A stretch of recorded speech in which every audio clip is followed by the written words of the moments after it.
welcome to a special edition of Press Corner here from the European Parliament in Strasbourg.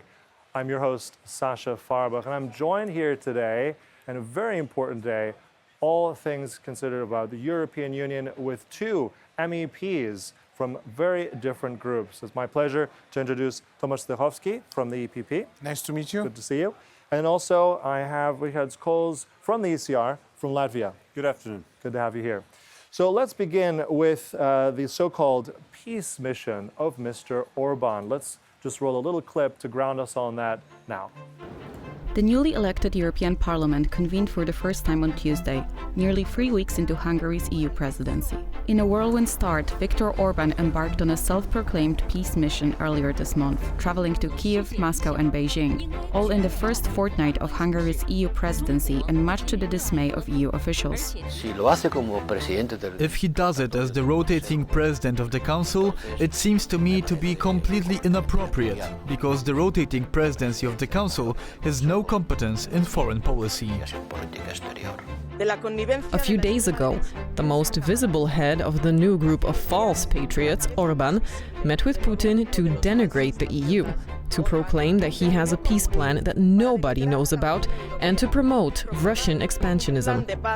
Orban is not supported by any of the other members of the European Union, and officials have repeatedly stated that he has no mandate to represent the EU. Orban has both denied that he was there to represent anyone but his country, and referred to the trips as part of a peace mission. I do not need a mandate because I am not representing anything.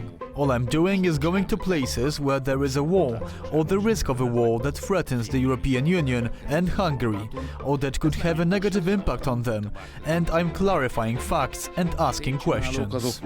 Orban's unwillingness to have Hungary participate in providing aid to Ukraine under the aegis of the EU adds to the controversy of the trips. He has opposed sending aid to Ukraine on several occasions and is widely considered to have the friendliest relations with both Xi Jinping and Putin. Aid for Ukraine. All right, so Mr. Orban has been busy. Let's start with you, Rihards. If we look at his mission earlier as well. We should not call that mission. I mean, you're using his own rhetoric on the things where he has no mandate whatsoever, that he's abusing the name of the EU, of all the European institutions in particular. He hasn't received any mandate whatsoever. Whatever his mission, that's his own. Either it's his holy walk or whatever, that's for him. It was clearly stated also with the resolution that we adopted, condemning this kind of actions from the Orban in particular, and it should not be viewed as reflecting the whole EU's position. We see it's not only Orban. We see the Hungarian foreign minister is not only traveling to Moscow, but traveling to Minsk, traveling to Tehran. You know, the question is, when they're going to go to the North Korea? Well, this is the question. I mean, you said yes, and I think with von der Leyen, what she said earlier today about that not a mission of peace, but a mission of appeasement, right? So is this finally the moment where Orban is going to stop this? I mean, there's other people in this house that are very much on his side. I mean, how do we deal with this? Listen, I know him, Viktor Orban. We were very close friends for many years, but last 6-7 years, I don't understand him. Especially in 2019, he started to play some dirty tricks and some game that he criticized everything in Hungary, and when he was in European Parliament or in European Commission, he was quiet. Also, now, geopolitically, he is doing stupid things for stupid things. First, patriots. Also, you can see Viktor Orban is now serving to Le Pen and Salvini to grow up and to make more publicity. But what's the result for the Hungary? Zero. What's the result of this, sorry for the term, stupid, very stupid and very naive trip to Moscow? That Putin started bombarding the children hospital. What the China decided before NATO summit, that European countries and USA are danger for them. Also, they are not invited in many issues, and they will really make more tension in the region around China Sea. Also, from my side and from my view of the politics, Viktor Orban is clear pro-Putin oriented. Right, so it's very clear there. Also happy to introduce Petras AUŠTREVIČIUS from the Renew Group from Lithuania. Now, Mr. Orban tied with Mr. Putin, very close to where you come from, with that resolution also in the European Parliament condemning what's happened on that trip. So what's your view on his trip and how we deal with Orban? Well, in fact, on one side, it's very scandalous, as we have to criticize the country in presidency, which is unseen. I mean, instead of bringing together, coordinating, uniting Europe, I mean, they are splitting. So, and it's good. I mean, we approved that statement or resolution, which is very timely, which is very clear in political language. But, I'm very sad that these things are happening in the European Union. It's not somewhere. I mean, it's just in our house. I mean, we have somebody whom we can't trust. You talked well, I mean, rightly about analyzing what is going on. I think Mr. Orban has a plan, although we don't know. We didn't see that plan. He's an opportunist, but he has a plan. And, well, we like it or not, I mean, some parts of his or their plan, are implemented. And it's not just a small group of, kind of accidental players who came together. I think they will make a lot of troubles for us. It's a long-term, I would say, undertaking they are in. So that's why let's be vigilant and let's have a very clear, I would say, probably messaging from our side. We have to prevent them from taking certain positions, from speaking on behalf of the European Union, but we have to recognize we have a different, unpleasant political reality in EU.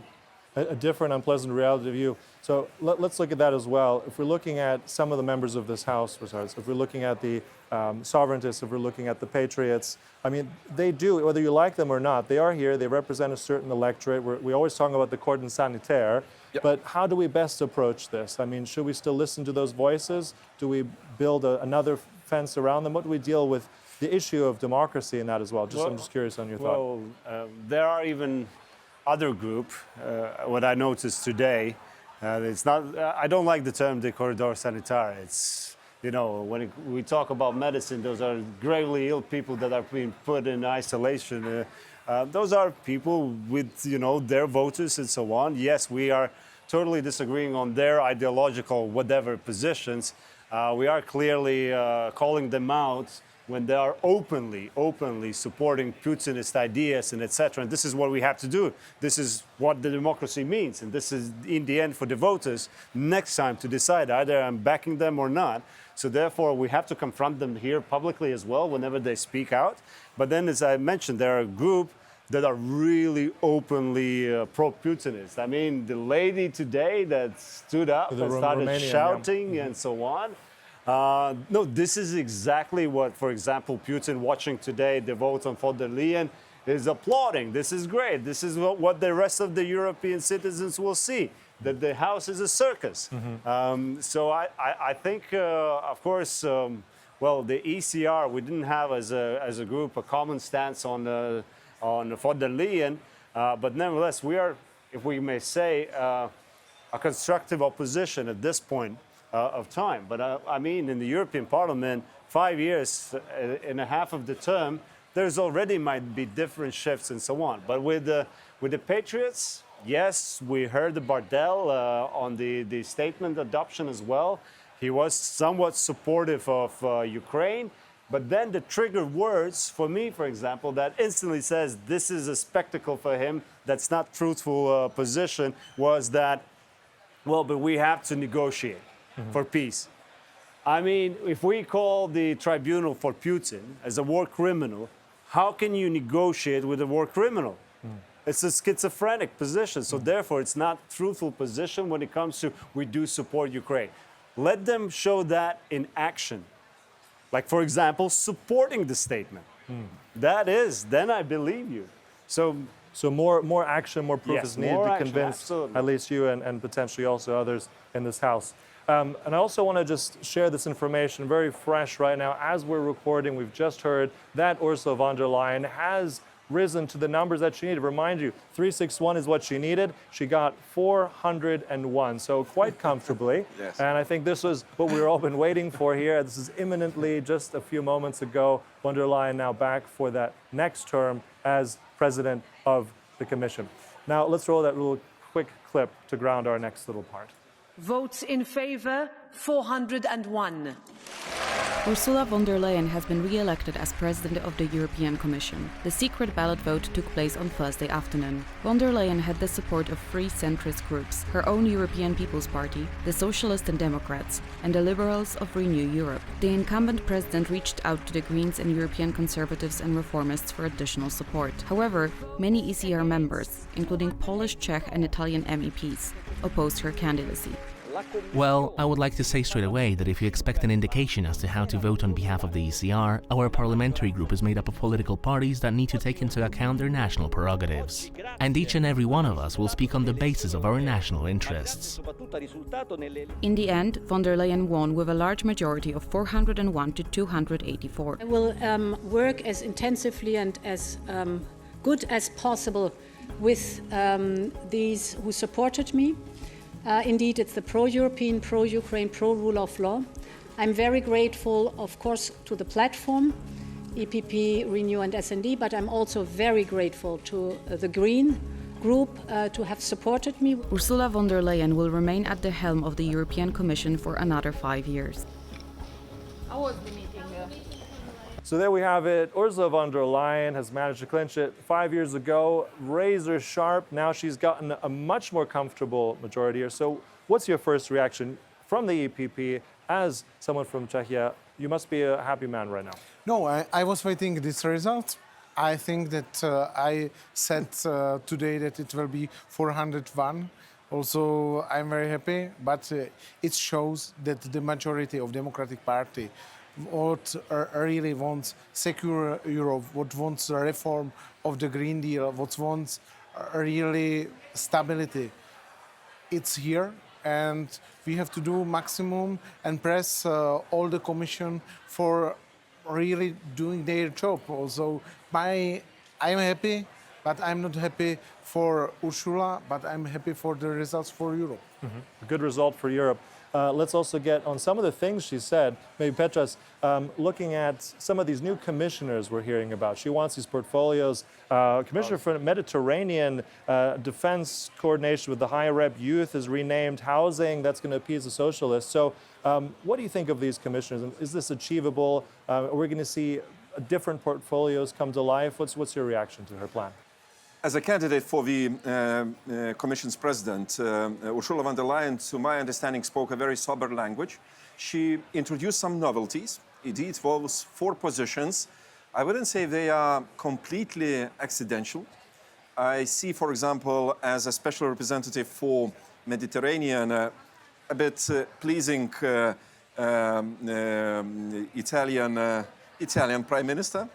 Okay, I mean, giving a good signal. I mean, we will work together, we will find accommodation. I wouldn't be surprised that representatives would be coming from Italy, maybe naturally in this sense.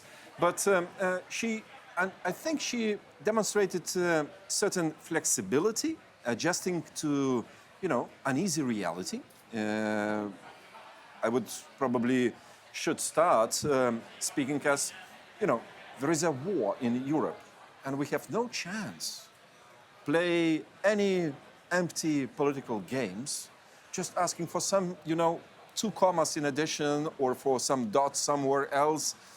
Look, we have to be serious. So that's why I think she had in her language seriousness, as well as some novelties. I wish, she introduces all those positions in a good coordination within the new commission. It will be not easy because, she might take some functions from the high rep, as Kaja Kallas. How it will work with the new commissioners for neighborhood, enlargement, and those additional positions remains to be seen. But I think she made a good effort. Uniting some extra votes she needed. To be supported. My guess was from 380 to 400. It falls almost on the margins of my guess, but she's more experienced, and that's why I hope she will be a bit more paying more attention to this kind of the parliamentary dimension. Right. She must be more accountable, coming more often, and explaining Europeans through our discussion in the European Parliament. Yeah. And just a final point, I just want to hear, I think one thing that gave von der Leyen a headache was potentially, will she get some ECR support? Maybe not. I know that yesterday when we spoke, it was very much a national issue for ECR. So now that she's in, on this vote, there must have been a secret ballot, we know, but there must have been some potentially in your group that supported most her. likely. We actually issued a communique just before the vote from the ECR group that we mentioned that each delegation will vote according to their national interests. We are a democratic group. We don't have the dictate. So therefore, if there are delegations that, for whatever reason they have, according to their national interests, support the von der Leyen's candidacy, that's the way. But overall sentiment after meeting von der Leyen within the group was rather negative than positive. But of course, as I mentioned, we are right now in this position as a constructive opposition. And of course, we will not let down our guard on matters like migration as well, that actually what we heard, everything is fine. Let's go ahead with the migration pact. Nothing is fine. Australia just mentioned the Mediterranean. There's nothing from her on eastern border. Nothing. Like, she mentions Finnish border.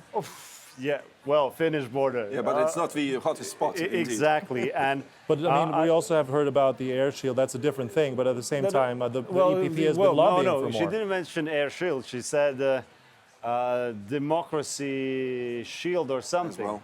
Yes, but that is something, with the democracy, I don't think we can protect our citizens. We can protect with the most advanced, sophisticated weaponry systems that hopefully Europe's industry can produce, and not in 2040, but already in coming years. And one thing that really has, for me, I'm really attached to the foreign affairs. There was no word about our strategic partners, not a single word on the United States, nothing. There was nothing on adversary China, like really nothing. And this is disturbing. This is really disturbing. And that is something that I think that's why I use the term that von der Leyen 5 years ago entered as a Christian Democrat, the center-right. After 5 years, she's center-left. All right, so still unsatisfied. Nevertheless, she is now the woman back in charge. De facto. We'll see what she does. And I think, but defense, you can argue, defense, we'll see how she plays all that out. And we'll have to see, and we'll cover more of that. Look, at this point, we'll close this. Thank you for watching Press Corner, that special edition out of the European Parliament in Strasbourg. Thanks to my guests, Petras AUŠTREVIČIUS, and also Rihards KOLS, and Tomáš Zdechovský, who is also with us. And now we're going to analyze all things that happen here at the European Parliament in Strasbourg on this first plenary session. For that, I'm going to be joined by two journalists here with me in the studio. But first, let's roll this clip to ground our conversation. The first session of the newly elected 10th term of the European Parliament ended on Friday. After the June elections, which changed the political composition of the Parliament, expectations for this Parliament were uncertain. However, both Roberta Metsola and Ursula von der Leyen were re-elected. We are working all together for a strong Europe. Metsola secured a record number of votes for her re-election, receiving 562 out of 699 votes, allowing her to continue as President of the European Parliament for another 2.5 years. I believe that together we are stronger and we are better. I believe that ours is a Europe for all. The negotiations have led to a stronger position for Polish politicians in the EU, with many MEPs likely to secure committee chairmanships. In addition, former Polish Prime Minister Ewa Kopacz was re-elected as one of the 14 vice presidents of the European Parliament.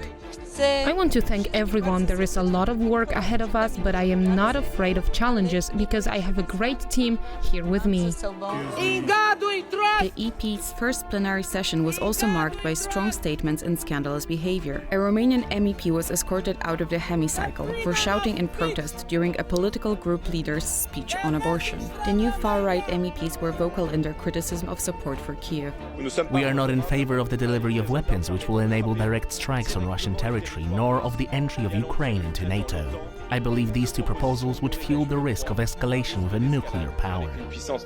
Nevertheless, a resolution on support for Ukraine was passed by an overwhelming majority. And now I'm joined by two fantastic journalists here in the studio. Lise Toft Hessellund from TV2 Denmark, welcome. Thank you. And also Adam Kaczyński, an independent journalist from Poland. Welcome. Hello. Welcome to both of you. Now, let's try and compact everything that happened this week here in the European Parliament. Lisa, we'll start with you. Some high points for you. Not VDL yet, but just the other points of this new Parliament, surprises. How do you perceive it? Give us your take. Well, I think, if you summed the atmosphere a little bit the last couple of days, I think it was clear that the groups would vote for her and that she would actually have the majority. I think it was more unsure even last week. But the further we came towards also knowing what are her political priorities for the next 5 years, and especially when we heard that the Greens might support her, I think that's when we knew, okay, yeah, it looks like another term for her. And of course, this morning when she presented her program, it was also clear that a lot of people were, supporting her and wanted, 5 more years with von der Leyen. Mm-hmm. So also one thing she proposed in the morning here was this Mediterranean Commissioner. That's going to make Meloni and the ECR quite happy, right, Anne? Well, we'll see, because this is a bit of a surprise for a lot of people. Mediterranean Commissioner, this is a regional... Sounds exotic. Sort of, and a regional commission like this, we never had things like this in the past. So it was topical commissioners that we had. So let's see the entire design of the College of Commissioners and see what is in the portfolio, because it may sound fantastic and then be quite empty on the inside. So I would say wait and see, because when you hear Meloni, the Italian Prime Minister, a while back, she was not talking about Mediterranean Commissioner. She was talking about some other issues, such as removing some of the economic obstacles for companies and small and medium companies. So this is where von der Leyen was talking in the first part of her presentation this morning. Mm-hmm. So that was more Meloni kind of direction rather than the Mediterranean from my ear. Mm-hmm. All right, but also looking at some of these other commission posts, is if we look at this defense union, that's nothing really new. But then also she made a lot of promises, but when we heard earlier actually from some of the MEPs, they were a bit disappointed. I mean, strategic partners weren't mentioned, the United States wasn't mentioned, China wasn't mentioned. So what does that say about this? Is she not interested in this? Did she fail in this speech? Well, she has, of course, to make her priorities. And I already think that what she did mention was very broad. It was like, here's a gift for you, here's a gift for you. There was something for the Greens, for the middle, even right-wing policy. Yeah? I mean, she did mention migration, and indeed the fact that she wants a commissioner for the Mediterranean, a clear, hand to Italy and to the Prime Minister there, Meloni. So, at the same time, of course, also saying she didn't say, I want to continue with the Green Deal, like this very ambitious green package that we saw from the last 5 years, but there was a clear point to be made here for the Greens, and I think that's also why they ended up voting for her. She wants to continue with green policy. She wants to make it also more industrial. She calls it a clean industrial pact. That's what she wants this time. So I think she did spread herself thin. Maybe not too thin, but that's again an argument you can have. But certainly she did try to reach out both to the middle, the center parties, to the Greens, and also to the right wing. Yeah, and let's look at the numbers, because, I mean, this was just announced recently here while we were recording. 361 is what she needed, 401 is what she got. So I think We talked about this earlier that some have lost bets in this. 401 much more comfortable than some of us had expected, much stronger than 5 years ago. Absolutely, much stronger than 5 years ago. 5 years ago, she got only 9 votes above what was needed. The numbers were different. The size of the parliament was different, but nine votes was just above what she needed. And law and justice politicians were claiming that they voted en masse for her, which meant that she was elected thanks to Polish governmental party, Law and Justice, which was a little of a stain over there. So right now, with such a big majority, there can be a lot of people now claiming the victory. There can be Italians from Meloni, there can be the Greens and others, and they will be claiming, yes, we delivered to von der Leyen when she needed our votes. So now it's payback time. But she can respond, hang on, I have such a big cushion here, and my support is so stable. Maybe your position here is not as strong as you may think it is. So over those couple of days, we have heard that the Italians were saying, she doesn't need our votes because the Greens will deliver. The Greens were saying, she needs our votes, but she's probably the greenest of all Commission presidents we will ever have. So no matter she's EPP, no matter the kind of removing Green Deal to somewhere lower, she's still the best they can bet on. And I think also what you said, Lise, about she spread herself quite thin. Can we interpret that as being something that's going to work to her advantage, or is that maybe a disadvantage? Well, of course, we have to see, can she deliver on her points? Because, you have to choose a direction. You cannot make everybody happy in the end. She tried with the deals, She tried, but in the end, these MEPs, they also have to vote for legislation that comes through, So she has to choose a line, She is, of course, conservative herself. She wants to pursue a more green policy this time again. But she does need to choose, what direction. And she is dependent on the grand coalition, of course, liberals, conservatives, and the socialists. But, you also can, of course, make the point that voters actually voted this time in a more right-wing direction. So I also think that she has to be a bit careful where she puts her focus. Because many voters, and of course also political colleagues, enemies, some might say, they will come to her, they will punish her if she goes too much out of the line, in their view, if she pursues a too green strategy. So I think it's also, it's good if she can present a program that can, the grand majority can see themselves in. But I would also say that, she spread herself thin in this speech, so we will see the concrete policy that will come out of it if that will be more sort of structured into the bone. All right. And I also want to kind of look at some of the main points of this parliament. It's one of those parliaments where we've seen some of the largest shift to the right, and that's going to be our next little topic here. So let's roll that next clip for you now. The first plenary session showed what became clear once the polls closed on June 9th. The balance of power in the European Parliament has shifted to the right. However, while the center-right EPP strengthened its position as the largest party in the Assembly, the two new far-right groups failed to capture any significant positions. The European elections last June taught us some hard lessons that cannot be ignored. The patriotic forces were strengthened across the continent, and the centrists, the Greens and others suffered. Patriots for Europe, the new far-right party in the European Parliament, has been vocal about its anti-immigration stance. The grouping, which was formed in late June, includes right-wing MEPs from Hungary, France, the Czech Republic and Austria. The Patriots became the third largest party in the European Parliament. People want to defend their identities and their democracies. They have said they are not in favour of punitive ecological policies that hurt the farmers and hurt their livelihoods. They are against the accumulation of standards and rules. They vote in favour of protecting borders. The far-right MEPs made a lot of noise but were kept out of important positions. However, their criticism of the EU's support for Ukraine was heard and reciprocated. Several ECR members, notably from Romania, also broke ranks and joined the rejection, showing a split within the ECR that may well deepen in the coming months as other issues come up for discussion. So there we have it. So we have the so-called patriots of Europe, so that's, I guess, Fidesz or ID 2.0, and also the sovereigntists of Europe. But we're looking at this right now. We already had some statements of Bardella here in the morning. We've also heard some quite colorful language from one of the actual Polish MEPs from the Sovereigntists earlier as well in the morning. So I want to ask you then on this, Adam, because yes, there are more of them, but they seem completely disunited. How is this a representation of the region? How is this parliament going to move forward and deal with this rather large cluster of far-right parties? Or are they just going to ignore it? No, they're not going to ignore it. You cannot ignore it. What happens is that this week, and you asked this question, what happened this week? So it's not only about von der Leyen, it is also about cordon sanitaire. It's a big story out of this week. We have so many groups, and two of them are completely marginalized, and it holds. The Orban approach that I will have the third largest group in the parliament.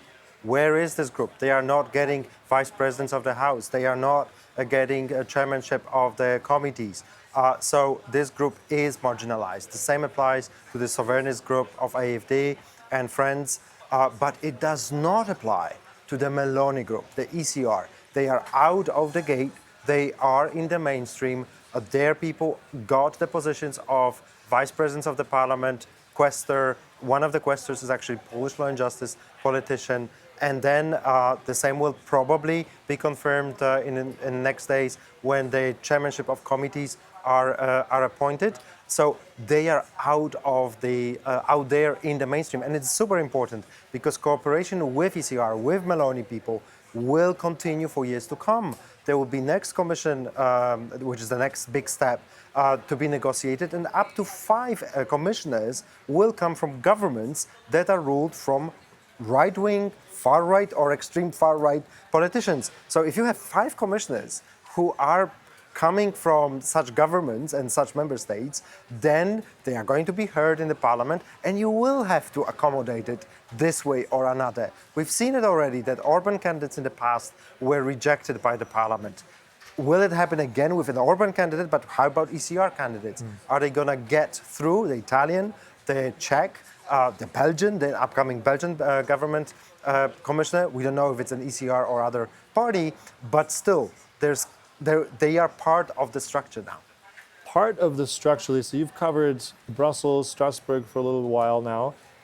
How is this now shaped up in your mind, in your experience? Is this right side now louder? Is this changing policy here?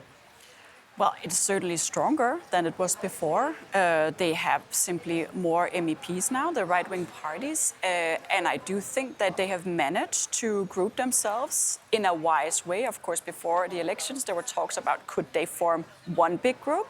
It's clear that the bigger, the more harmonious you are, that the better.